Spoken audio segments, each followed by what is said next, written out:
Merhaba, ben Şanlıurfa Eğitim ve Araştırma Hastanesi'nden dermatoloji uzmanı Doçent Doktor İsa Han. Bugün deri kanseri ay nedeniyle güneşin cilt hastalıkları üzerindeki etkisi ve korunma yöntemlerinden bahsetmek istiyorum. Şanlıurfa ili yoğun güneşe maruz kalan bir ilimiz. Özellikle ilkbahar ve yaz aylarında güneşe maruziyet artmaktadır. Peki kimler risk altında bu güneş maruziyeti için?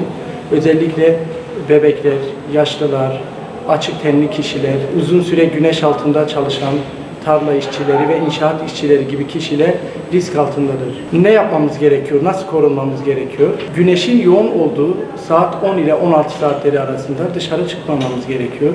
Ama dışarı çıkmamız gerekiyorsa yine uzun kollu, ince, açık renkli elbiseler giyebiliriz. Dışarı çıkmadan 20 dakika önce mutlaka bir güneş koruyucu kullanmamız gerekiyor. En az 30 faktörlü, tercihen 50 faktörlü güneş kremi kullanılmalıdır. Mutlaka 4 saatte bir güneş kremimizi değiştirmemiz gerekiyor. Benzer şekilde çocuk cildi çok hassas olduğu için çocuklarda da mutlaka erişkinlerdekine benzer şekilde güneş koruyucu kullanmamız gerekiyor. Unutmayalım ki birkaç saatlik bir güneş yanığı yıllarca iyileşmeyen bir cilt hastalığına ve cilt kanserine neden olabilir.